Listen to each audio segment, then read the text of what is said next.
Persepsi ada masalah. Percayakah Anda bahwa dalam pelajaran Millionaire Mindset, persepsi merupakan hal nomor satu yang wajib dirubuhkan? Karena disampaikan di sesi awal, inilah pelajaran yang paling banyak menghasilkan resistensi atau perlawanan dari banyak peserta, termasuk saya. Contoh persepsi beberapa orang yang berkomentar seperti ini. Zaman sekarang banyak perempuan matre, lihat lelaki hanya dari ukuran materinya. Dalam Millionaire Mindset, persepsi bukan seperti itu, tapi seperti ini. Hanya lelaki yang kere yang bilang bahwa semua perempuan matre. Anda lihat bedanya kan? Persepsi ini bisa membuat Anda tertohok-tohok, tetapi hati kecil sebenarnya mengiyakan juga. Atau contoh lain persepsi seperti ini. Belagu banget sih ini orang, pakai motor Harley, suaranya menggelegar berisik, gayanya sombong. Sering kita mendengar komentar orang seperti itu, bukan? Akan tetapi sebenarnya pernyataan tersebut merupakan antitesa atau lawan dari sisi konsius pikiran yang menyatakan saya tidak mampu beli motor Harley. Karena itu sebagai pelampiasan, keluarlah omongan negatif yang mengutarakan persepsi dari sisi buruknya. Di awal-awal sesi, semua diacak-acak begini. Ya, otak kita rasanya seperti dibolak-balik. Ini merupakan suatu hal yang membuat tidak nyaman, tetapi dalam pikiran hati kecil kita rasanya seperti ada yang nyeletuk. Iya juga sih, karena sudah ada kesepakatan di antara sesama peserta dan fasilitator yang mengajarkan bahwa mereka akan menggunakan bahasa langsung. Mau tidak mau, persepsi tersinggung. Harga diri, gengsi, atau ilmu, atau apapun yang dipegang sebagai kebenaran versi diri peserta harus ditanggalkan, harus ditinggalkan. Sama seperti sahabat yang mendengar atau menonton video ini. Anda harus berani meninggalkan apapun yang Anda pegang saat ini demi pelajaran baru yang akan kita dapat bersama video ini. Pasalnya, membawa persepsi lama akan membuat Anda menjadi seperti Anda sekarang. Jadi, di dalam video ini, kalimat dan kata-kata derek akan menjadi senjata percepatan pembelajaran. Contohnya ketika saya dijadikan subjek tanya jawab, Mr. Mardigu, what do you think about Bentley or Rolls Royce? Quick answer, no thinking please. Saya jawab, mobil mewah, mobil mahal, mobil orang kaya, mobil buat pamer. Good, that's a snap answer, very straightforward, and it shows that you are having a poverty conscious, katanya. Dia mengatakan bahwa saya memiliki kesadaran miskin, poverty conscious. Iya, dia bilang itu membuktikan bahwa saya memiliki kesadaran miskin. Sekali lagi, kemudian dia melanjutkan, kamu berjarak dengan kekayaan, karena itu kamu kerja sekuat tenaga, tapi pola pikir kamu miskin akan membawa kembali kamu ke dunia miskin. Saya terkejut dengan penjabarannya, tapi karena sejak awal sudah disepakati untuk tidak boleh tersinggung dan harus siap jika persepsi kita dirubuhkan, kata-kata tersebut pun rasanya nancep langsung ke akar pikiran bawah sadar saya. Bruce, how about you? Si fasilitator Geoff bertanya kepada peserta dari Filipina yang botak, skinhead. Dijawab cepat oleh Bruce, that's my car. Kontan seisi kelas tergelak. That's what you call prosperity conscious, tukas si Geoff. Ya, Geoff langsung berkata bahwa itu adalah kesadaran kemakmuran. Kalimat itu membawa saya melamun. Teringat kembali suatu masa ketika saya sedang berdialog dengan Ketut Mas Agung, anak ketiga dari keluarga Mas Agung, pendiri toko Gunung Agung, toko Wali Songo, pemilik Pullman Hotel, gedung Wisma Nusantara, dan banyak hotel lagi. Saya mengenal Ketut Mas Agung lebih dari 25 tahun, bahkan sampai saat ini kami masih seminggu sekali bertemu dan masuk dalam WA group bersama. Suatu hari saya bertanya kepada sahabat saya ini, bro, bagaimana asal muasal keluarga Mas Agung membangun bisnis yang berkelimpahan hingga makmur seperti sekarang? Awalnya apa yang almarhum Bapak Mas Agung lakukan? Singkat cerita, beliau mengisahkan bagaimana bapaknya dulu sebagai pegawai bagian sales yang gigih. Setiap hari berjualan buku, namun di hati kecilnya ia selalu berkata bahwa bekerja seperti itu artinya membangun kerajaan orang lain, dan ini ada batasnya. Pemikiran itu pun memenuhi isi kepalanya setiap saat. Dia ingin membuka usahanya sendiri, membangun kerajaannya sendiri. Kemudian ada satu rumah di Jalan Kuitang nomor 10 yang setiap hari selalu ia lewati. Dia selalu menghayal andai dia bisa memiliki rumah itu, kemudian menjadikan tempat untuk memulai usahanya. Rumah itu dimiliki sepasang suami istri warga negara Belanda, dan suatu hari mereka sekeluarga harus meninggalkan Indonesia karena sejak perjanjian Linggarjati ditandatangani, Belanda harus angkat kaki dari Indonesia. Akhirnya keluarga pemilik rumah di Jalan Kuitang pun memasang iklan di koran dengan harga yang sangat murah. Akan tetapi tidak ada peminat. Kemudian mereka memasang informasi di depan rumah dengan harga yang lebih murah lagi. Juga tidak ada yang peminat. Sampai suatu hari sang istri berkata kepada suaminya, "Sayang sekali kita meninggalkan aset di negeri orang seperti ini. Bagaimana kalau kita tawarkan kepada orang yang lewat? Saya perhatikan ada seorang anak muda berwajah oriental setiap hari lewat. Dan dari raut mukanya sepertinya dia orang yang berdedikasi, rajin kerja, pandai, siapa tahu dia berminat, Pak." Anak muda yang dimaksud istrinya tak lain adalah Mas Agung. Maka suatu hari ketika Mas Agung lewat, dipanggil dia dan ditawarkan rumah tersebut. Tentu saja tawaran tersebut disambut antusias oleh Mas Agung. Sayangnya, begitu disebut harga, Mas Agung tidak sanggup. Padahal harga tersebut super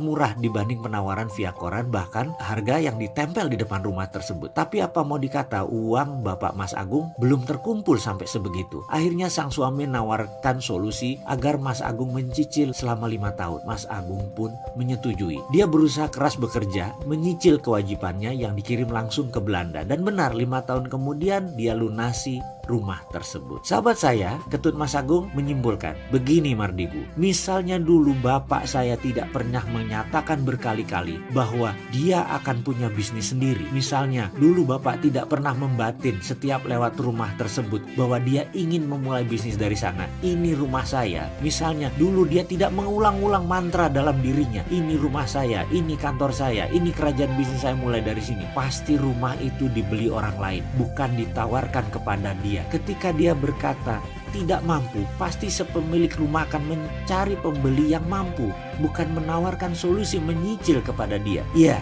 intinya adalah percaya sebelum terjadi, pasti akan terjadi. Dan hal ini rupanya diwariskan kepada ketiga anak-anaknya. Pada saat sesi tanya jawab dengan Geoff tentang persepsi prosperity conscious versus poverty conscious atau kesadaran kemakmuran melawan kesadaran miskin, saya pun nyambung dan saya memperoleh aha experience atau pengalaman yang membuat dalam hati saya berkomentar, aha, saya ngerti sekarang bahwa prosperity conscious itu harus ditanamkan jauh-jauh hari dan semuanya pasti terjadi.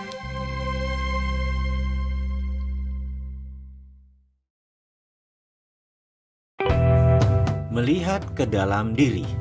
Coba kita merenung sebentar. Coba Anda melakukan hal yang biasa disebut dengan istilah inward looking atau melihat ke dalam diri. Bisakah Anda menceritakan bagaimana selama ini uang datang kepada Anda? Bisakah Anda mengenal pola uang datang ke Anda? Ada berapa cara uang datang ke Anda? Mungkin agar lebih cepat saya bantu dengan pertanyaan. Apakah uang Anda diperoleh dengan bekerja, atau diberi orang tua Anda, atau diberi oleh suami, atau diberi oleh pasangan hidup Anda, atau dari hasil usaha sendiri, atau dari dagang, atau dari gaji, atau dari meminta kepada orang lain? Apapun itu. Sewaktu Anda melanjutkan video ini, mungkin ada di antara Anda yang sudah lelah dengan masalah keuangan, sudah capek dengan ketergantungan kepada orang lain, serta sudah tidak bisa lagi mencari cara untuk menutupi semua kewajiban yang terus meningkat setiap bulan, setiap harinya, setiap tahunnya. Dan mungkin Anda setuju bahwa Anda memilih untuk menyudahi masalah finansial ini. Anda memilih bertanggung jawab atas apa yang terjadi di depan Anda. Anda memilih untuk menyetop ketergantungan kepada orang lain. Anda memilih menjadi pribadi yang menang. Anda memilih untuk menjadi bagian dari solusi. Tidak ada yang namanya keunggulan. Yang ada hanyalah pengulangan. Misalnya, sekarang kita bayangkan. Misalnya ya, ini hanya pelajaran untuk memberikan pemahaman terhadap persepsi Anda.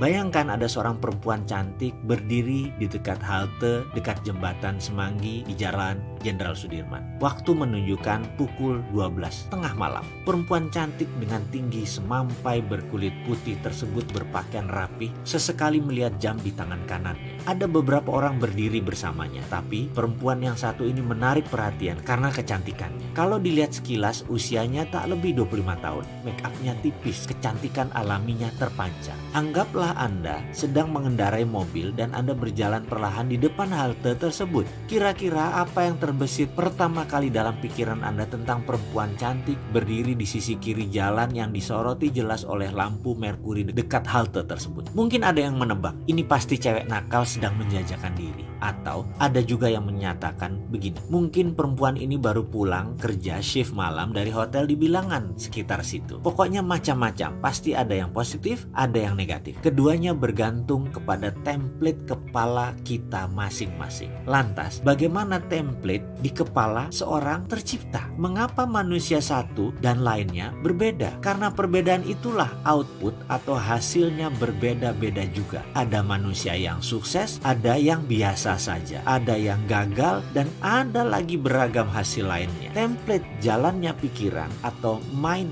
map tercipta karena sesuatu yang berulang-ulang terjadi dalam perjalanan hidupnya. Misalnya seseorang yang membaca koran lampu merah, atau dulu ada namanya pos kota, atau isi berita yang selalu negatif. Walaupun berita-berita tersebut merupakan fakta, tetapi kalau setiap hari dijejali dengan berita maksiat, kriminal, bisa dibayangkan seperti apa template orang yang kira-kira selama 5 tahun kalau dia baca dan yang diperoleh adalah hal-hal seperti itu. Di sisi lain, apa yang terjadi jika seseorang membaca koran, majalah bisnis, buku self-improvement selama 5 tahun? Template seperti apa yang dia miliki? Jika sekiranya kedua orang tersebut berjalan bersama dalam mobil, lalu melihat fenomena wanita cantik tadi, apakah Anda menebak apa isi kepala masing-masing kedua orang itu? Bagaimana? Inginkah mengubah dasar pemikiran Anda? Dalam memutar roda, selalu ada yang memberatkan. Sama halnya dalam melakukan perubahan mindset ini. Maka, selain keyakinan-keyakinan lingkungan yang mempengaruhi, ada juga hal yang harus Anda jaga setelah melakukan perubahan. Jika ini tidak dijaga, Anda akan kembali lagi menjadi diri Anda yang lama. Sebagaimana Anda tahu, pandangan dan reaksi Anda terhadap kejadian dalam hidup ditentukan oleh dasar-dasar pemikiran Anda. Dasar pemikiran tersebut merupakan keyakinan-keyakinan, pendapat-pendapat, dan kesimpulan-kesimpulan yang Anda tarik sebagai masukan dari pengalaman Anda yang Anda terima sejak kecil. Hal-hal tersebut membentuk self-concept. Seberapa Anda yakin tentang diri Anda, inilah filosofi hidup Anda. Semakin kukuh dasar pemikiran tersebut, semakin yakin Anda dengan kebenarannya. Pada akhirnya, dasar inilah yang menjadi pengendali apapun yang Anda lakukan, yang Anda kerjakan, dan yang Anda rasakan. Jika Anda yakin Anda adalah orang yang penuh dengan talenta dan semangat, ramah, populer, sehat, serta memiliki kehidupan yang indah, dasar-dasar pemikiran ini yang akan membawa Anda kepada penetapan sasaran hidup. Jika Anda belum memiliki template dasar tersebut, lakukan perubahan dan pasang template dasar tersebut dalam diri Anda. Lakukan seperti yang pernah dan terus saya lakukan. Ingat, yang penting bukan apa yang terjadi kepada Anda di dalam kehidupan ini, tetapi bagaimana reaksi Anda. Juga bukan dari mana asal Anda, tapi kemana tujuan Anda dan bagaimana Anda mencapainya. Sesungguhnya tujuan Anda hanya dibatasi oleh keilmuan dan imajinasi Anda. Padahal sebenarnya imajinasi itu tak terbatas. Jadi tujuan Anda sesungguhnya menjadi tak terbatas pula. Inilah dasar pemikiran dan keyakinan yang Anda perlukan untuk menunjang potensi sukses Anda.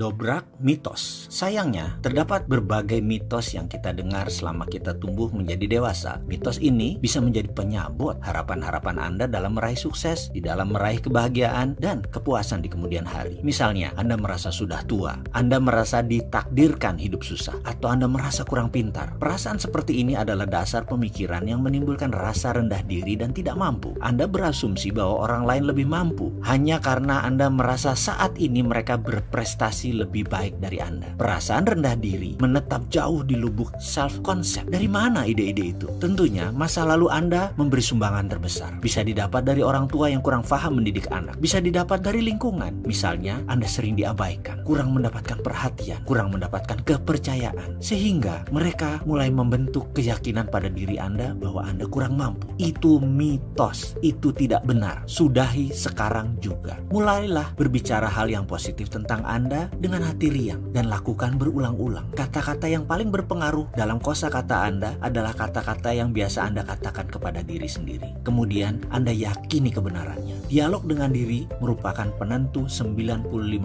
emosi Anda. Ingat, ketika Anda berbicara dengan diri sendiri, otak Anda menerima kata-kata itu sebagai perintah. Your wish is a command. Pikiran tersebut menyebar ke seluruh tubuh, kemudian menyesuaikan dengan perilaku, citra diri Anda, dan tindakan Anda sesuai dengan kata-kata Anda. Oleh karena itu, mulai sekarang berbicaralah dengan diri sendiri dan gunakan kata-kata yang sebenarnya Anda ingin terjadi kepada diri Anda. Dengan bahasa lain, hindari mengatakan apapun dalam diri Anda tentang sesuatu yang Anda tidak harapkan terjadi pada diri Anda. Ucapkan hanya kata-kata yang memberi pengaruh positif dalam diri Anda. Ingat, bahkan celetukan tentang hal di luar diri Anda bisa kembali ke Anda juga. Jadi, segala celetukan, komentar, opini, pendapat, serta kata-kata dalam diskusi, dalam dialog, pilihlah hanya yang membuat Anda menjadi lebih baik atau orang sekeliling Anda menjadi lebih baik. Begitupun ketika mengeluh, curhat, dan sharing, hanya ucapkan kata-kata yang baik-baik saja. Kata-kata, saya bisa, ini mudah, ini menyenangkan, saya yang terbaik, ini milik saya. Kata-kata seperti itu merupakan program untuk dasar membentuk self-concept Anda. Lakukan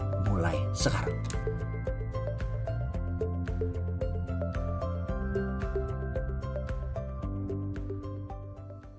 Anda patut mendapatkan yang terbaik. Mungkin Anda sering mendengarkan keluhan seperti kata-kata krisis moneter, krisis ekonomi, susah dapat uang, susah cari kerja, dunia memang keras, dan lain sebagainya. Atau mungkin ada semacam kritikan yang Anda terima pada masa lampau. Hal-hal seperti ini menciptakan mitos yang merugikan, yaitu munculnya kepercayaan bahwa Anda tidak berhak atas kesuksesan. Ini sering terjadi karena mereka yang hidup dari keluarga yang terbatas pengetahuannya, lingkungan yang marginal, kurang pendidikan. Jadi ada mitos yang dipercaya oleh lingkungan seperti bahwa orang miskin itu hidupnya penuh hikmah dan nilai luhur, sementara orang kaya penuh dengan dosa. Ada pula yang mengatakan banyak harta membuat beban di akhirat nanti. Juga kata-kata sudah takdir kita memang begini, atau kata-kata yang bernada menyalahkan pemerintah yang kurang mengurusi rakyatnya. Ini cukup aneh. Mengapa hal ini terjadi pada diri kita? Dipersalahkan ke orang lain. Seseorang yang memiliki kesadaran self-concept kemakmuran yang tinggi menunjuk keluar hanya yang positif, kemudian menunjuk ke dalam lebih positif lagi. Misalnya, dalam kehidupan Anda dibesarkan dengan keadaan negatif dan hanya ingat hal yang negatif, tetapi ternyata Anda berhasil mengatasi masalah tersebut. Pikiran Anda harus tetap positif, dan yang lebih penting lagi, perasaan Anda pun harus tetap happy dan positif. Anda pasti sukses. Saran saya, Anda tetap harus menata template dasar-dasar nilai yang telah terbentuk dalam diri kita, seperti sindiran, kritikan, atau kesinisan yang pernah Anda alami. Hilangkan dengan menata di lapisan terbawah. Benar, Anda bisa menutup dengan citra dan pelajaran di awal, dan sebaiknya Anda melakukan secara terus-menerus agar tidak muncul ke permukaan hal-hal yang negatif tersebut. Jika Anda sempat menyimak catatan perjalanan kehidupan masa lalu saya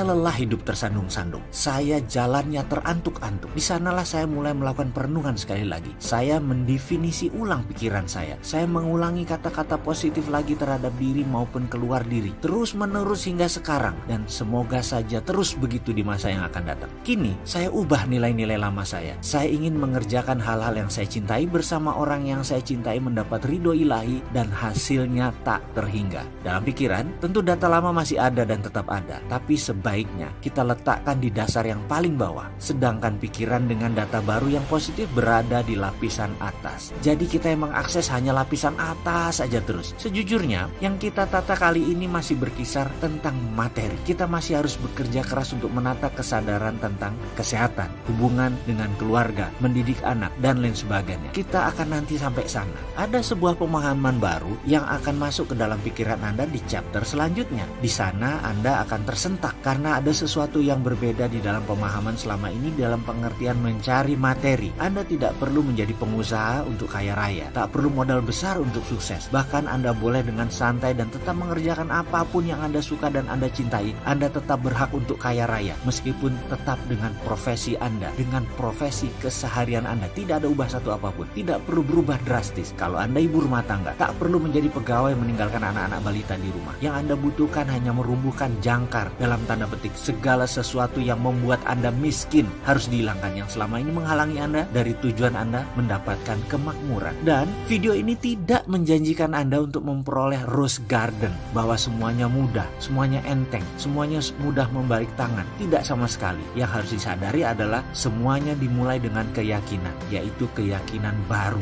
Jadi sekali lagi saya ulangi, siapa bilang mau kaya harus berbisnis? Siapa bilang sukses itu mudah, hanya perlu bekerja pintar tanpa modal, tanpa kerja keras? Kita akan luruskan semua itu. Saya jamin yang berbicara bahwa untuk sukses harus berbisnis, atau ada yang mengatakan sukses itu mudah tanpa kerja keras, tanpa modal, tanpa kerja pintar, adalah seorang pembelajar yang baik, tapi bukan pelaku yang menjalankan roda ekonomi. Yakinlah, yang berkata seperti itu pasti orang yang bertujuan baik. Namun bagi saya, niat baik tersebut sering misleading, membuat manusia lain jadi salah arah. Jadi pemahamannya harus diperdalam agar lebih benar, bukan hanya jargon. Saya tahu sekali niatnya memotivasi orang agar orang tidak patah semangat dengan kondisi saat ini. Saya juga paham sekali bahwa pemutar roda ekonomi saat ini banyak datang dari kalangan yang memiliki sedikit pendidikan sekolah dengan sedikit modal, bahkan ada yang tanpa modal. Cerita tentang orang-orang seperti ini menjadi semacam pendekatan mirroring agar satu rasa. Kemudian dibandingkanlah dengan kisah-kisah orang sukses di dunia yang juga tidak bermodal, tak berpendidikan. Tujuannya sama, yaitu agar memotivasi untuk bersemangat. Dan itu tidak salah, ini benar dan saya setuju sekali. Akan tetapi siapapun yang mengatakan hal tersebut sebaiknya menjelaskan lebih dalam lagi. Yang disebut begini, misalnya berbisnis properti tanpa modal, sebaiknya diterangkan lagi dengan benar. Itu broker properti atau pebisnis properti.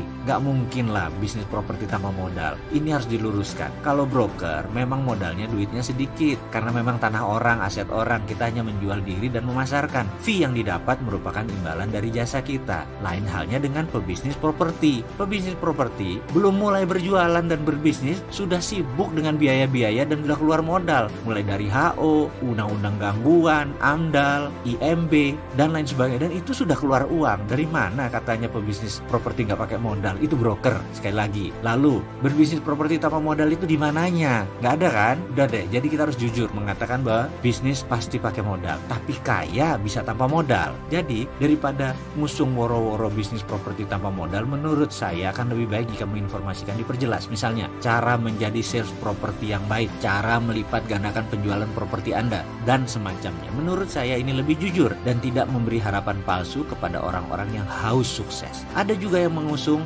jargon kerja pintar. Ini biasanya pemain bisnis MLM. Dan sekali lagi, ini bukan hal yang salah. Ini benar, kerja pintar. Karena kerja Anda hanya jualan produk. Anda tidak perlu memikirkan gudang, distribusi, administrasi, atau izin-izin. Anda tidak perlu susah-susah menciptakan merek dan lain sebagainya. Anda hanya perlu membangun sales team, berjualan dan memotivasi. Titik. Itu memang kerja pintar. Anda hanya mengerjakan 30% dari sisi bisnis. Namun, leader seperti itu tidak bisa mengatakan bahwa ber-MLM itu berbisnis. Ini hanya strategi salesmanship. Sales adalah bagian dari bisnis dan bukan berbisnis. Kalau Anda memiliki bisnis jaringan tersebut, barulah Anda menyebut diri Anda pebisnis. Ada juga yang mengatakan Bill Gates tidak menyelesaikan sekolahnya, atau Lim Swee Leong tidak sekolah. Pengusaha lain juga tidak sekolah formal, tapi pada kaya-kaya. Ini menimbulkan pemahaman yang keliru juga bahwa pendidikan itu tidak diperlukan untuk berbisnis. Enggak.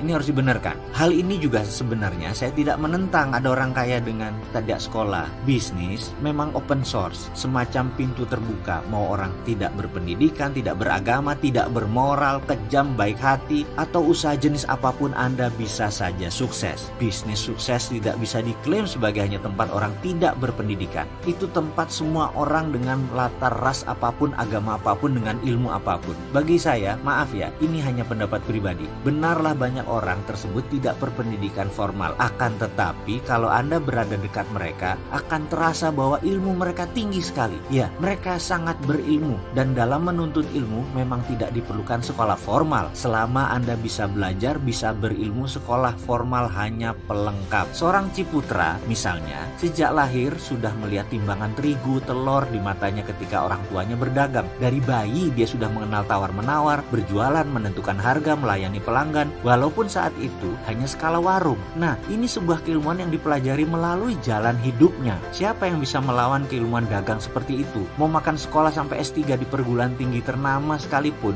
gak akan diajari hal itu. Lalu sewaktu dia berbisnis di usia 20 tahunan, sebenarnya dia sudah memiliki ilmu dagang sebagai platform pola dalam pikiran bawah sadarnya. Jadi, berbisnis merupakan matriks yang rumit yang seharusnya tidak dipikirkan tetapi dijalankan. Untuk berbisnis, Anda harus memiliki komitmen dan ide yang terlatih. Bahkan sahabat saya mengatakan, sekreatif apapun ide Anda, kalau tidak laku dijual, namanya Anda tidak kreatif. Kesimpulan, Anda harus dipercaya. Kalau kepercayaan orang terhadap Anda tinggi, apapun yang Anda berikan, bahkan meskipun menurut mereka ide Anda jelek atau produk Anda buruk, pasti tetap dibeli. Lalu, benarkah tidak perlu kerja keras? Saya meneliti dalam-dalam hal ini. Saya percaya semua orang kaya, orang sukses adalah pekerja keras. Namun, mereka bukan saja pekerja keras, tapi orang yang tahu memanfaatkan waktu. Mereka bekerja keras, iya, tapi begitu liburan, mereka benar-benar menikmati liburannya dan enjoy. Mereka pandai membagi waktu di antara kerja, di rumah, bersosialisasi. Kata-kata work hard, play hard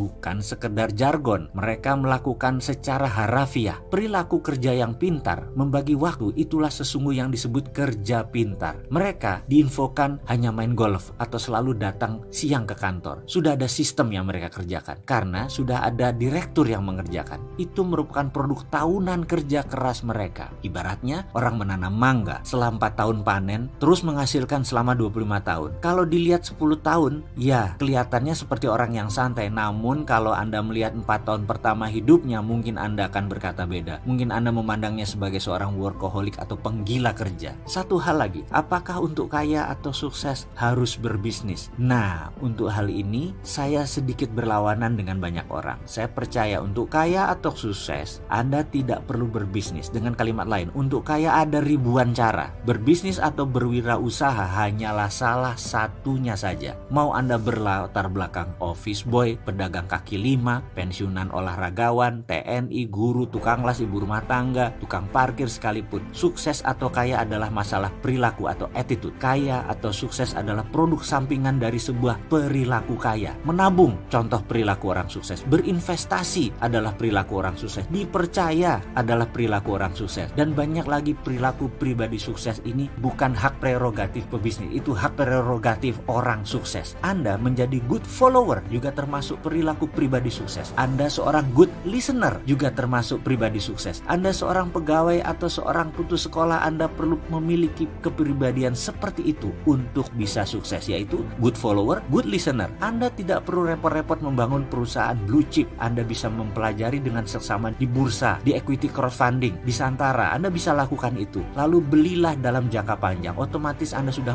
merupakan shareholder perusahaan tersebut. Walaupun minoritas, namun tetap saja Anda termasuk pemilik sebagian saham perusahaan tersebut. Misalnya, Anda tahu di masa sekarang bisnis retail akan naik. Melihat net income per kapita di Indonesia sudah 3.800 US dollar. Jadi, belilah saham Unilever. Lalu simpan selama 5 tahun. Dijamin kenaikannya pasti. Itulah berinvestasi. Bahkan ada yang unik nih. Sahabat-sahabat istri saya dan kelompoknya memiliki kebiasaan aneh. Setidaknya menurut saya, setiap bulan mereka arisan. Dia namanya juga ibu-ibu. Tapi ada yang aneh di kelompok ini. Setiap arisan, isinya adalah perdebatan data dan informasi saham apa yang mereka akan beli bulan ini. Lalu, siapa pemenangnya akan ambil uang tersebut di tahun depan. Misalnya, masing-masing store 1 juta rupiah. Ada 12 peserta. Jadi setiap bulan ada saham yang dibeli senilai 12 juta yang akan dicairkan 1 tahun setelah diinvestasi. Misalnya, dari hari kocokan tersebut, Ibu A mendapatkan pemenang arisan bulan itu. Kemudian dibelikan saham kelapa sawit Astra Argo Lestari. Lalu bulan depan 12 juta diinvestasikan ke saham Trada Marine Cargo. Itu diputuskan setelah mereka berdua-belas berdebat dan berdiskusi. Kalau dengar ceritanya seru juga nih. Saya yang dulu merasa arisan itu hal yang berbau sosialite dan hanya perilaku sosial semata, jadi melihat arisan dari sisi menarik sekarang. Jadi ke depan sukses dan kaya, sekali lagi, bukan untuk mereka yang bekerja saja, alias siapa saja punya profesi apapun bisa sukses selama tahu dan berpikir sukses. Selamat melanjutkan video selanjutnya.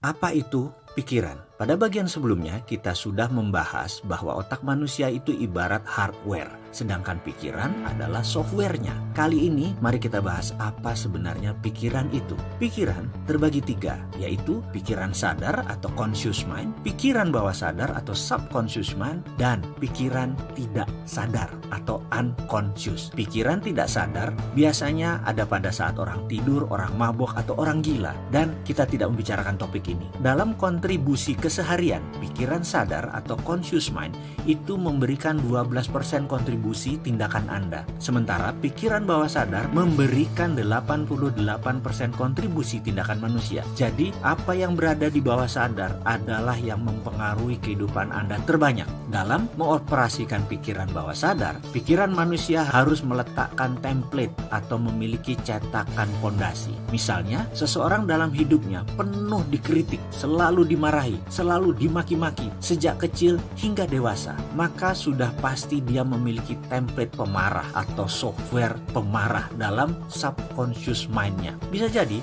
dia tidak memiliki software bahagia, tidak memiliki software santai karena hidupnya selalu tegang. Jadi semua yang dijalankan oleh manusia ditentukan oleh softwarenya. Begini ilustrasinya, misalkan seseorang ingin olahraga karena merasa badannya gemuk, merasa tidak fit, merasa sakit-sakitan, maka dia berusaha olahraga, mendaftar ikut senam, ikut fitness, mulai ambil raket tenis, membeli peralatan futsal. Namun, jika orang tersebut tidak punya software olahraga, maka dapat dipastikan sebentar lagi seluruh kegiatannya yang niatnya mau sehat dan mau olahraga tersebut akan dia tinggalkan. Bisa dirinya yang memutuskan, bisa juga keadaan yang memutuskan. Misalnya, hujan lah, udara panas sekali, badannya sakit lah, dan banyak lagi alasan untuk dirinya tidak olahraga. Kalau olahraga itu software, di dunia komputer kita sebut saja anggap PowerPoint, dan Anda tidak punya software PowerPoint, otomatis program tidak akan bisa jalan. Jadi sehat, bahagia, tentram, santun, masing-masing ada programnya. Begitu juga kemakmuran atau prosperity conscious, itu ada programnya. Jika Anda tidak memilikinya, Anda berjarak dengan kemakmuran. Namun sebaliknya, jika Anda memiliki software kemakmuran, seberapapun miskin Anda saat ini, seberapapun terbatas sumber materi saat ini, seberapapun Anda sedikit punya ilmu, dalam waktu singkat Anda akan hidup berkecukupan. Di sisi lain,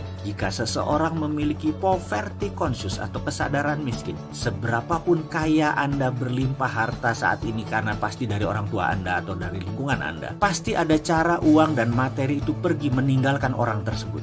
Begitu pula orang-orang yang jahat, licik, culas, pelit, arogan, boros, sombong, koruptor, tetapi mereka memiliki prosperity conscious. Tetap saja uang akan mendatangi mereka. Di sisi lain, orang yang taat ibadah, rajin, suka menolong, rajin menabung, berderma, dan santun, tapi memiliki poverty conscious, ada saja cara uang menjauhi mereka. Sekali lagi, kita harus memasang prosperity conscious sekarang.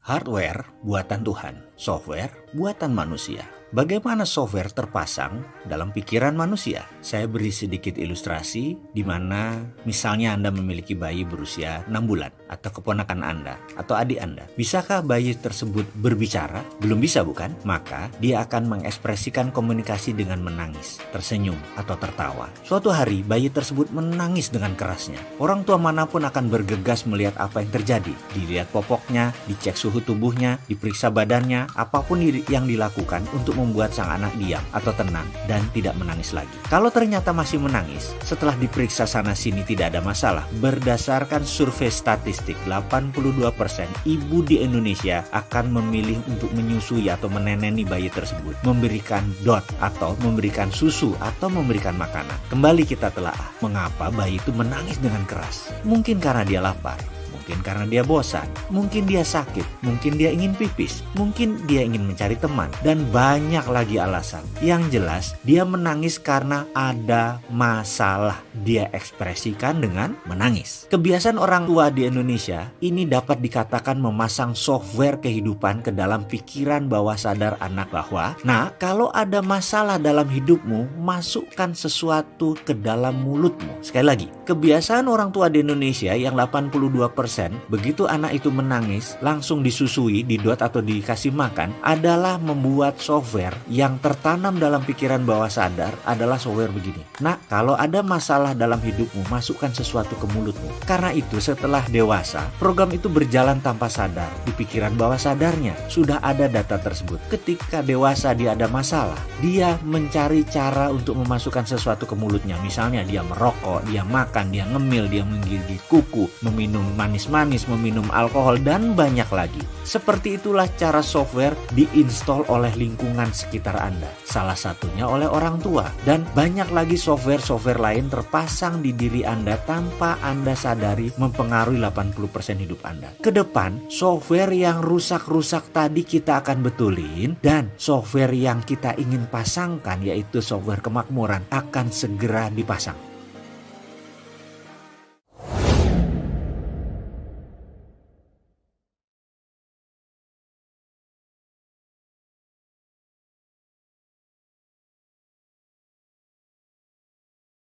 Apa saja isi pikiran bawah sadar seseorang? Dalam sebuah seminar saya didaulat menjadi salah satu narasumber. Seminar yang diselenggarakan ini berjudul Eksis di Tengah Krisis. Disponsori oleh beberapa perusahaan seperti bank, maskapai, dan banyak lagi. Narasumber lain adalah orang-orang kompeten di bidangnya. Ada pengusaha, entertainer, serta profesional telah membuktikan pengalamannya melewati krisis tahun 97-98 dan krisis 2008-2009. Seminar terbuka untuk umum dihadiri berbagai kalangan, dari mahasiswa, pedagang kaki lima, ibu rumah tangga, pengusaha menengah, bahkan banyak profesional pengusaha kelas atas. Topik yang saya bicarakan adalah Millionaire Mindset. Berlangsung seharian, acara ini diisi oleh 6 narasumber. Saya mendapatkan giliran untuk berbicara tepat setelah makan siang, yaitu pukul 13. Setelah moderator memperkenalkan nama dan CV ringkas saya pun membuka dengan sapaan rutin. Sebelum sempat saya berbicara panjang, seorang di barisan depan mengambil mic dan mengajukan pertanyaan sekaligus pernyataan. Pak Mardigu diundang sebagai apa kapasitasnya? Millionaire Mindset itu apa hubungannya dengan seminar ini? Kalau tidak ada hubungannya sebaiknya kita lewati saja, katanya. Kontan saya terkejut, dan belum berhenti keterkejutan saya, peserta lain mengajukan pertanyaan senada dengan menggunakan mic satunya lagi. Dia berada di posisi barisan tengah. Apa hubungannya seorang pengamat teroris dan pengamat intelijen dengan seminar Eksis di Tengah Krisis ini? Lalu membawakan tema Millionaire Mindset lagi. Apa Bapak seorang milioner? Peserta tersebut memprotes dan bertanyakan keabsahan ilmu saya dan korelasi dengan isi seminar. Peserta yang pertama bersuara menambahkan, apakah Anda pebisnis? Apa buktinya Anda pebisnis dan milioner? Jangan sampai Anda mengada-ngada. Seminar ini tentang eksis di tengah krisis. Apa hubungannya dengan narasumber ini? Tadi dari Kacang Garuda menceritakan pengalamannya dan kami sangat terinspirasi. Lalu Pak Lim Siobok dari Triwarsana Dunia Entertainment membuktikan kepakarannya. Terakhir Pak siapa itu dari bank. Dia berusaha mengingat-ingat tapi lupa. Beliau adalah mantan Menteri Keuangan. Catatan ya. Anda membawakan Millionaire Mindset, dia lanjutkan. Sementara kami kenal Anda seorang pakar teroris, pencuci otak teroris. Apa kami mau dicuci otaknya atau bagaimana ini? Saya tersentak. Panitia pun gelagapan. Moderator menengahi, baik Pak, biar Pak Mardigu yang menjelaskan ya. Saya pun menceritakan sedikit hubungan saya dengan dunia kepolisian, dengan militer. Lalu saya menceritakan sedikit tentang pikiran dan latar belakang keilmuan saya. Namun ada beberapa peserta yang rupanya tetap tidak puas. Mereka mendesak agar sesi acara saya di skip, dilewati. Karena poin yang mereka harapkan adalah pengalaman dan praktek. Tidak mau wacana-wacana atau pelajaran teori-teori. Menurut mereka, kalau itu tidak aplikatif, buat apa? Kata mereka, kalau Mardigu ini seorang business coach, harap dibuktikan perusahaan apa yang dimiliki dan apa prestasinya. Kalau hanya mindset sebagai wacana saja, ya ubah judul sesi ini menjadi apa itu mindset untuk bisnis. Itu pun bisa sebagai selingan yang tidak penting. Rasanya rontok seluruh tulang saya mendengar komentar-komentar tersebut. Saya tidak sempat banyak membela diri atau memberi pertahanan. Tetapi buat apa saya bertahan kalau dibombardir pertanyaan dan pernyataan tersebut? Sepertinya memang bukan mengharapkan solusi. Sesi pun tetap berlanjut, tetapi berdasarkan kesepakatan akhirnya dibuat ringkas. Saya lakukan tetap dengan semangat. Ini bukan kiamat, itu pikiran saya. Ini cambuk positif. Ini mungkin batu asahan terkeras yang akan membuat pisau saya lebih tajam. Bagi saya, moral story atau hikmah yang saya dapat adalah tidak semua orang suka dengan kita. Tidak semua orang kenal dengan saya. Tidak semua orang tahu produk saya. Tidak semua orang nyaman dengan keberpihakan saya. Tapi itulah hidup. c'est la vie. Jujur, saya gemeter dan gentar di seminar tersebut. Di balik senyuman dan perkataan saya itu, saya sedang mengalami masalah keuangan cukup besar. Cerita ringkasnya seakan sekelebat lewat dengan cepat dalam pikiran saya saat mengingat kembali kejadian yang sedang saya alami. Ayah saya baru berpulang ke rahmatullah. Waktu itu kami kurang tahu bahwa ternyata ayah kami menjaminkan rumah satu-satunya tempat tinggalnya ke bank untuk sebuah proyek. Proyek ini dia lakukan berdua dengan mitranya, seorang yang berkewarganegaraan Singapura namanya Julian. Yang mengagetkan adalah mitra tersebut kabur tidak bertanggung jawab membawa uang investasi tersebut. Awalnya kami tidak tahu, tapi ketika petugas bank bolak-balik ke rumah menanyakan kewajiban cicilan yang sudah 9 bulan tidak dibayar, saya terkejut. Saya pun menghadap kepada bank tersebut dan mereka membuka informasi semuanya. Saya sangat kaget karena kalau dinilai secara keuangan saat itu, ibu saya yang tinggal di rumah itu tidak memiliki harta apapun,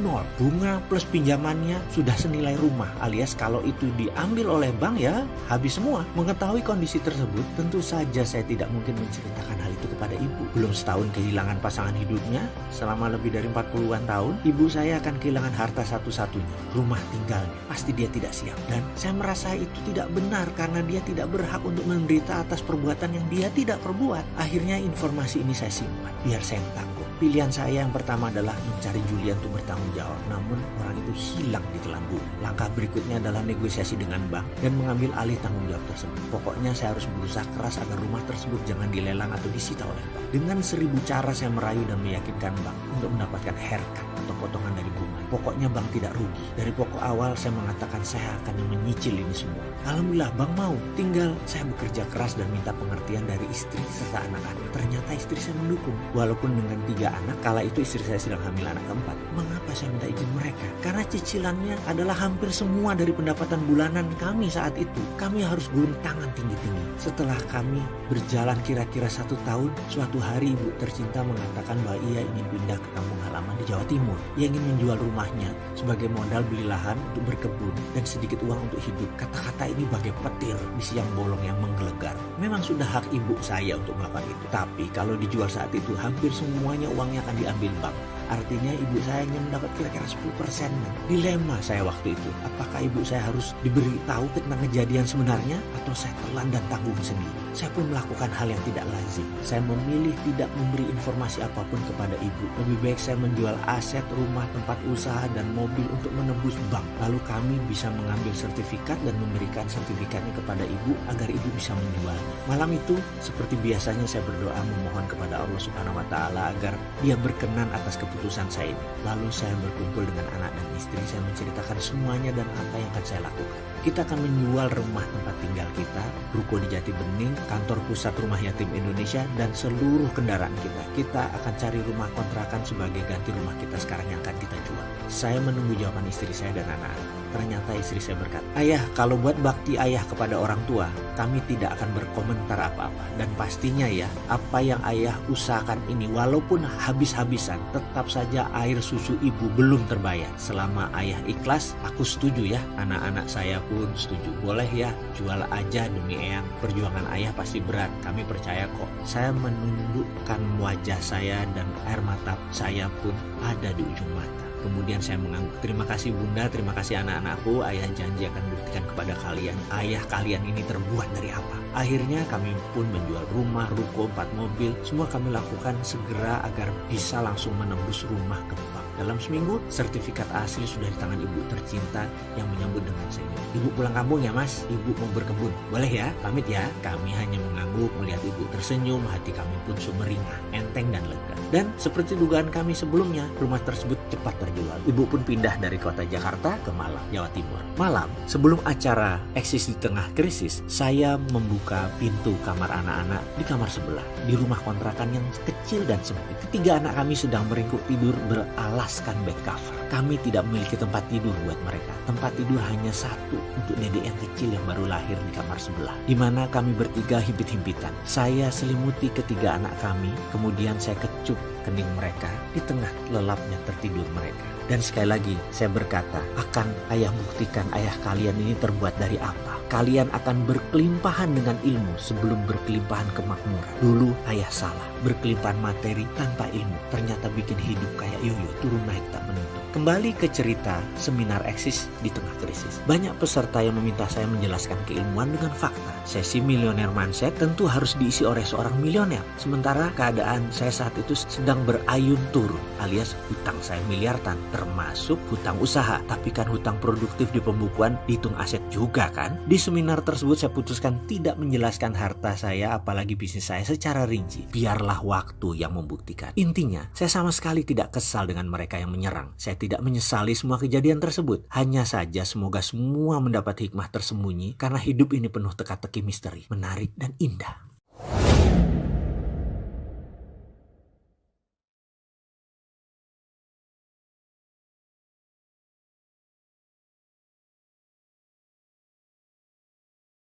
Harga sebuah kesuksesan. Dalam sebuah kunjungan kerja ke negara tetangga Singapura, saya mendapatkan sebuah tiket menonton balet. Bagi saya, menyaksikan sebuah pertunjukan kesenian seperti opera maupun balet bukan merupakan kenikmatan atau kebanggaan. Saya bukan orang yang terlalu menyukai seni dan mengerti kesenian. Namun, saya suka keindahan, saya suka kerapian dan kebersihan. Dan bagi banyak sahabat, ketiga hal itu merupakan bagian dari kesenian. Begitulah para filsuf, selalu pandai mengolah kata menjadi pemahaman baru. Padahal menurut saya, beda juga maknanya. Apakah saya akan menonton pertunjukan balet klasik Swan Lake itu di tengah padatnya jadwal pertemuan dan di tengah diskusi panjang bisnis? Sebenarnya hampir tidak ada waktu untuk menikmati pertunjukan balet tersebut. Di sisi lain, undangan itu datang dari mitra bisnis di mana kami sedang proses membahas bisnis jangka panjang. Undangan ini datang dari pimpinan tertinggi sebuah perusahaan minyak yang sangat dihormati di dunia. Kalau dalam catatan Billionaire Index di Forbes, perusahaannya masuk 500 besar dunia. Posisi ini membuat saya mengharuskan diri mengikuti acara balet tersebut yang sejujurnya saya tidak paham sama sekali. Saya ingat,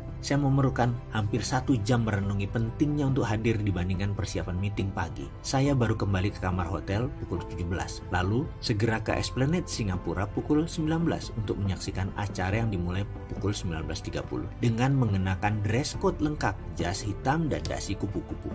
Waduh, urusan dasi kupu-kupu ini memang ribet. Beda banget pakai dasi kupu-kupu clip-on yang sudah jadi langsung dipasang dengan dasi yang masih lembaran dan harus menyimpul sendiri kupu-kupunya. Bisa habis 15 menit hanya untuk membuat dasi tersebut tampak seimbang dan pas dilihatnya. Pasalnya yaitu tadi, saya tidak terbiasa dan tidak suka. Satu hal dalam perenungan untuk menghormati undangan tersebut adalah nyetel hati. Gak paham, gak nyaman, tapi saya harus menyaksikan penampilan balet yang diawali dengan gala dinner pertunjukan akbar tersebut. Saya tahu harga tiketnya mahal dan lagi posisi duduk saya di balkon, nomor 2 dari balkon utama. Ada 6 balkon utama di Esplanade, yang satu berisi BOD, Board of Director mitra bisnis kami, dan gosipnya yang 5 lagi terisi oleh Perdana Menteri Singapura waktu itu yaitu Goh Chok Tong, serta keluarga mantan Perdana Menteri Singapura pertama yang tentunya semua orang tahu, Lee Kuan Yew. Namun yang namanya nggak nyaman, saya tetap perlu berusaha menyemangati diri sendiri, di mana pikiran saya melompat jauh di masa kuliah dulu. Ini untuk memotivasi saya.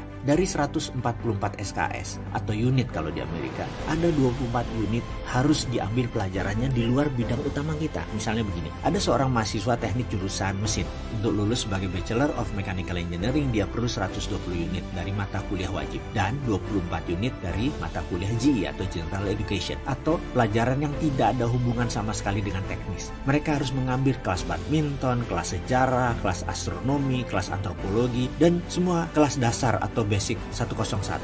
Dan itu bebas, tidak ada pakemnya. Saya terheran-heran di awalnya dengan keharusan ini, tapi dekan saya mengatakan tujuan Anda mempelajari ilmu selain ilmu wajib tadi adalah untuk keseimbangan hati agar menjadi balance. Karena sebagai engineer yang analitik, teknik, dan kaku, Anda bisa memahami sosiologi daerah tertentu atau sejarah sebuah negara misalnya. Ini membuat Anda bisa melihat dunia dari sisi yang lain, the other side of the coin, sehingga Anda lebih bijaksana dengan kemampuan melihat sisi pandang orang lain. Karena saran tersebut, saya pun mengambil kelas klasik jazz 3 unit, sejarah dunia, arkeologi yang berurusan dengan dinosaurus, serta kelas gastronomi atau ilmu tentang makanan. Itu semua jauh dari dasar keilmuan saya di sekolah aplikasi psikologi sebagai Master Criminal Mind dan Forensic Investigator. Benar-benar tidak nyambung. Namun, saat itu, saya bisa melihat dunia meskipun hanya dari kelas kecil saya. Jujur, saya bisa melihat the other side of the coin. Berdasarkan ingatan tersebut, saya pun memutuskan saya akan melihat sisi sisi lain kehidupan, saya akan menonton pertunjukan balet tersebut. Saya kuatkan hati saya pump up, saya semangatkan, saya bulatkan tekad. Saya pun tiba di Esplanade tepat waktu.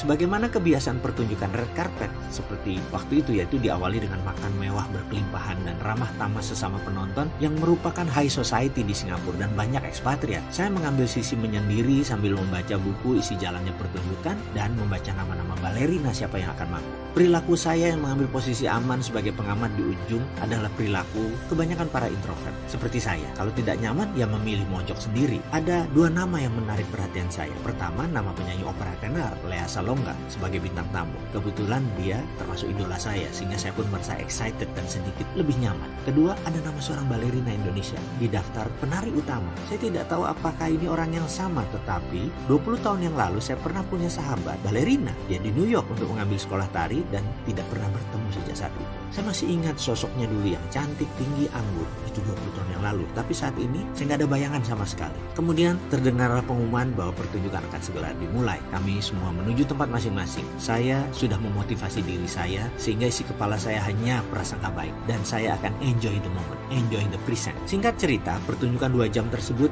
mendapatkan standing ovation. Luar biasa. Saya yang kurang paham saja mengikuti acara tersebut melongo kagum. Apalagi mereka yang paham dan mencintai pertunjukan balet klasik. Saya lihat banyak penonton yang menitikan air mata haru. Tepuk tangan meriah dan wajah sumringah penonton jelas terlihat ketika lampu panggung menyala terang di akhir acara. Mata saya tertuju kepada balerina Indonesia tadi dan benar saja dia teman saya. Di penghujung acara, seluruh penari berbaris membungkuk menghormati penonton yang memberikan penghormatan balik dengan tepuk tangan sambil berdiri, standing ovation. Sebuah kesantunan yang indah bagi saya. Saya terus menatap teman saya yang masih cantik dan anggun. Beberapa gerakannya di panggung tadi mengundang decak kagum banyak penonton. Indah sekali. Saya bertanya-tanya dalam pikiran saya apakah dia masih mengenal saya. Entah mengapa saya memilih untuk mencari tahu. Ketika semua penonton berbalik arah keluar, saya balik arah menuju ke panggung yang gordennya mulai ditutup. Tepat dekat panggung ketika tirai hampir ditutup, teman saya yang berada di barisan agak samping berbalik badan. Saya rasa mata kami sudah saling bertatapan. Saya baru saja hendak menyapa melambaikan tangan, tapi dia terus berjalan sambil menggigit seperti kebiasaan para balerina. Tak disangka beberapa saat kemudian dia membalik badan dan kembali menatap saya yang berdiri tepat di sisi panggung. Pupil matanya kontan membesar, artinya dia ngeh dan masih mengenal saya. Saya pun tersenyum sambil melambaikan tangan. Dia membalas dengan melambaikan kedua tangannya ke depan. "Mas Uwi ya," katanya. Asli saya tidak mendengar suaranya, tapi gerakan bibirnya membuat saya mengangguk. Saya pun memiringkan kepala ke kiri memberi isyarat agar dia menemui saya di sisi panggung kiri. Akhirnya dia berpisah dari penari lain dan menemui saya. Di sisi belakang panggung, dua kenalan lama bertemu kembali, pelukan persahabatan 20 tahun tidak bertemu mengawali perjumpaan singkat tersebut. Saya pun tidak bisa menghentikan lidah saya untuk tidak memuji dirinya. "Pertunjukan tadi luar biasa, kamu masih seperti yang dulu, masih seperti berusia 19 tahun, kata saya. Yang dijawab dengan rona merah di pipi dan tonjokan kecil ke tangan saya. Itu respon seorang yang GR tentunya. Saya diminta duduk di tempat tumpukan properti panggung. Mulutnya nyerocos bertanya tentang apa yang terjadi 20 tahun ini. Saya pun menceritakan singkat jalan hidup saya dan dia menceritakan sekilas kehidupannya sambil melepas sepatu baletnya. Mata saya pun menatap tajam telapak kakinya. Saya sangat terkejut melihat bilur lebam kakinya. Dia seorang penari balet yang hebat, cantik, anggun, dan indah gerakannya. Namun kakinya penuh dengan banyak bekas luka yang tidak terlihat saat dia menari dengan indahnya. Dia pun menatap saya dan berkata, "Kenapa Mas?" Saya diam saja kemudian berkata, "Kaki kamu?"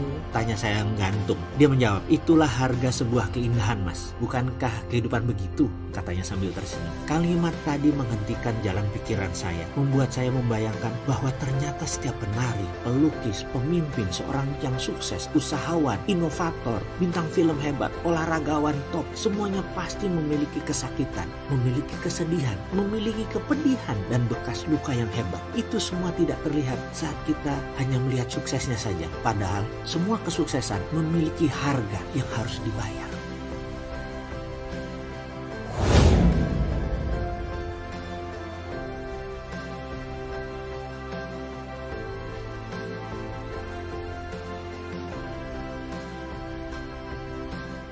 Pentingnya meraih kepercayaan seseorang. Memori atau kenangan biasanya muncul kembali dalam pikiran kita jika tanpa disadari kita berada di tempat yang mirip dengan peristiwanya. Misalnya, Anda pernah menyatakan cinta di bawah pohon selagi cinta pertama di masa SMA dulu yang ternyata ditolak. Begitu suatu hari 20 tahun kemudian, Anda melihat atau merasakan suasana yang mirip dengan suasana itu, memori Anda tahu-tahu mengeluarkan data yang membuat Anda terkenang dengan cinta pertama dan tolakan pertama tersebut. Hebatnya lagi, memori tersebut ketika muncul justru seringkali membawa kebahagiaan. Percayalah, walaupun Anda mengingat patah hati pertama 20 tahun yang lalu, Anda tetap saja mentertawakan atau tersenyum-senyum sendiri mengenang peristiwa tersebut. Kisah lain, mungkin suatu hari Anda sedang berjalan dengan pasangan Anda di kendaraan, misalnya di mobil. Tiba-tiba ada lagu di radio favorit Anda yang mengingatkan Anda akan peristiwa menyakitkan. Mungkin Anda pernah diputusin mantan dan lagu itu menjadi latar ketika peristiwa terjadi. Percayalah, walaupun saat itu Anda sedang membicarakan topik lain dengan pasangan Anda, otak Anda tanpa komando akan cepat bisa membuat memori tersebut keluar. Tanpa diperintah, tangan Anda membesarkan volume suara lagu tersebut sambil berkata, lagu bagus nih, aku suka. Namun, kita semua tahu bahwa memori Anda sedang berada di masa lalu yang mungkin tragis, tapi indah dikenang. Lalu, di hati kecil Anda mulai nakal, bertanya-tanya apa kabar sih si dia, lalu Anda tersenyum-senyum sendiri. Coba apa yang terjadi kalau ternyata pasangan Anda menangkap perubahan wajah Anda dari sudut matanya.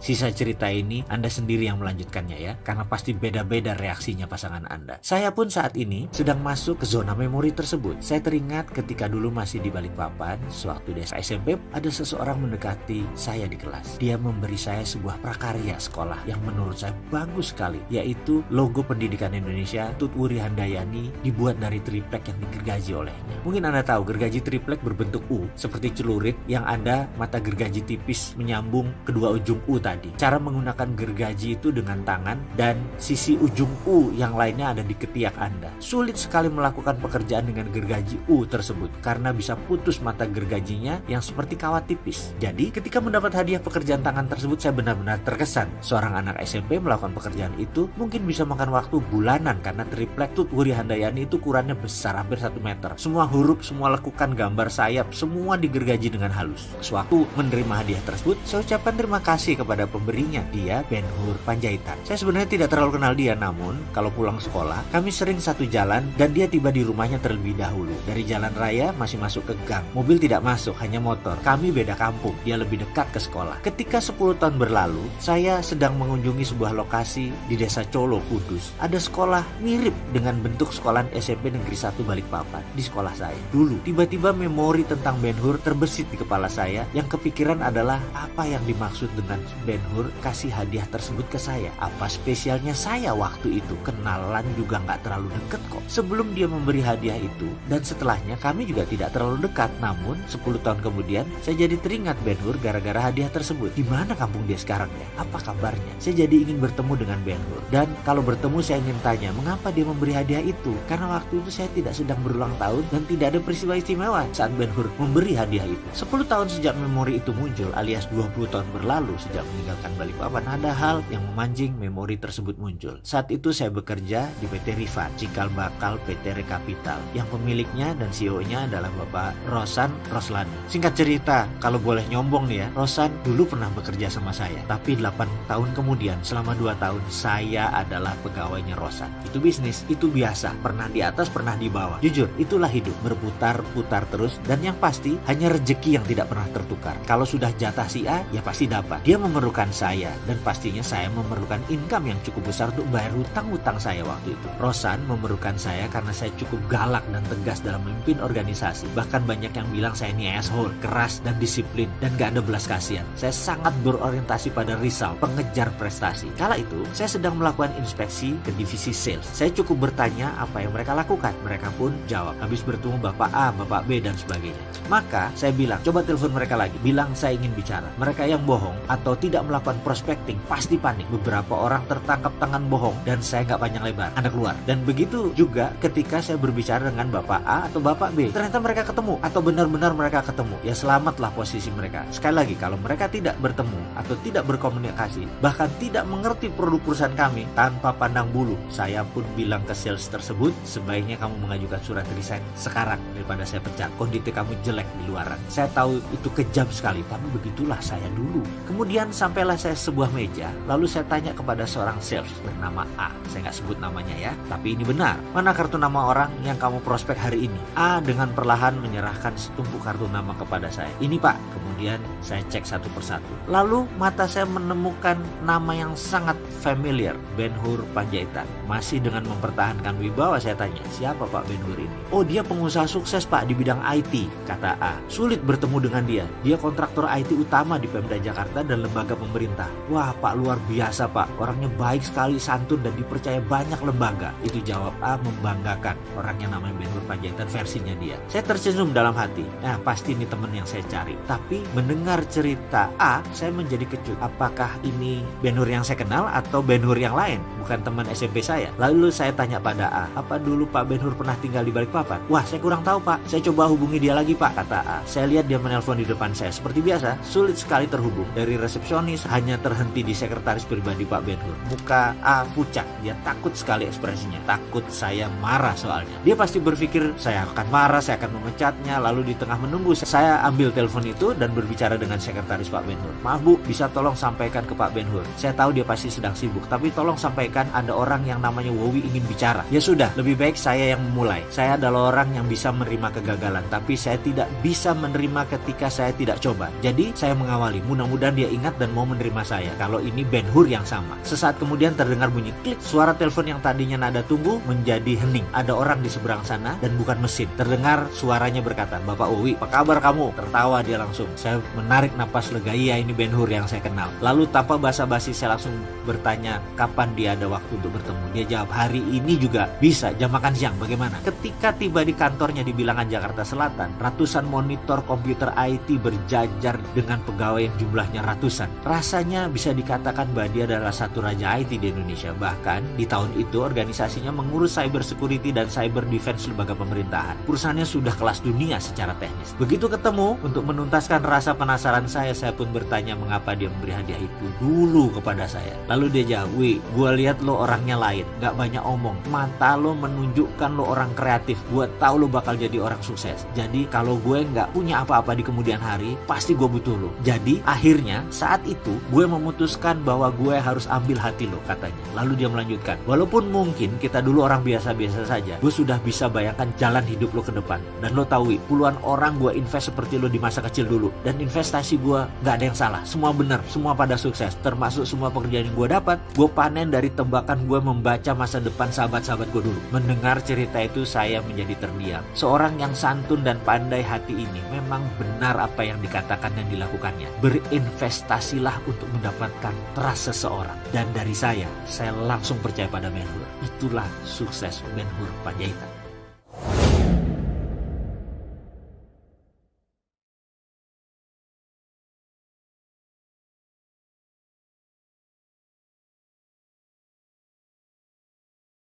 Kompetensi bawah sadar. Suatu hari, seseorang berbagi cerita kepada saya. Dia berkata, saya menderita insomnia Pak. Tidak bisa tidur kalau belum dengar ayam berkokok atau azan subuh. Sudah 5 tahun saya merasakan penderitaan seperti ini. Yang jadi masalah, tak lama setelah saya tidur, anak-anak bangun karena hendak ke sekolah. Dan suami juga harus pergi ke kantor. Jadi saya terbangun lagi. Demikian sang ibu membuka curhatannya. Sejujurnya saya termasuk orang yang sangat sensitif dan agak jengah ketika mendengar cerita-cerita yang dirasakan orang lain. Tapi dalam hal assessment untuk terapi, mau tidak mau hal ini ya saya harus dengarkan. Begini, pada dasarnya passion saya 100% adalah bisnis. Namun keilmuan saya bisa menangani masalah kejiwaan. Jadi pastinya dalam diri saya bukan terapis karena saya tidak terlalu suka dan tidak terlalu menjiwai. Beberapa sobat menganggap hal membantu orang lain itu statusnya wajib. Tapi kalau bukan passion ya bagaimana? Karena itu jika ada teman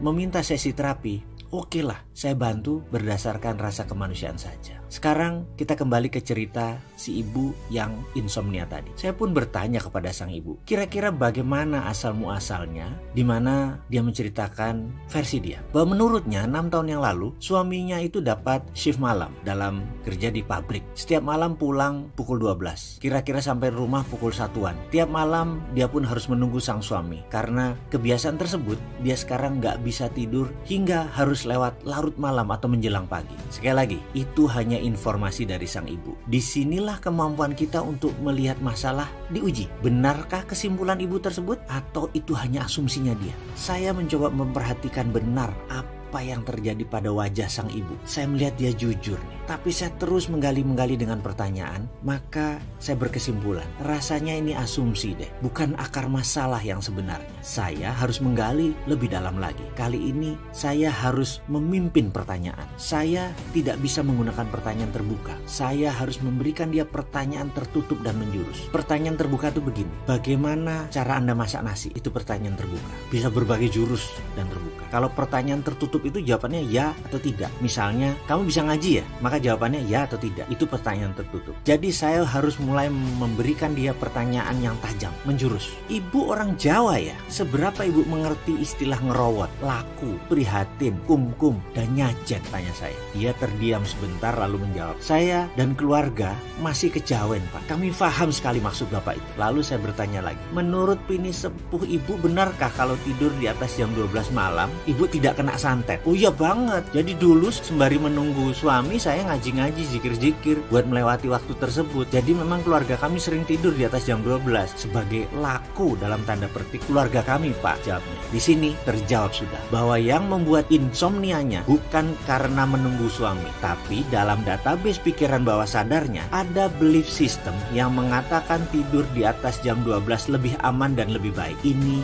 adalah belief system. Jadi hati-hati dengan belief system Anda. Kalau tidak dibetulkan, maka bisa-bisa software kemakmuran tidak bisa masuk karena OS-nya tidak compatible. Sahabat sudah melihat sambungannya bahwa saya tadi hanya mengandaikan bahwa dia tidak bisa tidur insomnia bukan karena suaminya sering pulang telat atau dia harus menunggu, tapi memang ada belief system di bawah sadarnya. Jadi, belief system sukses inilah yang penting. Adakah belief system sukses tadi? Atau adakah belief system Anda yang merusak sistem kemakmuran? Ini harus dirubuhkan di video berikutnya.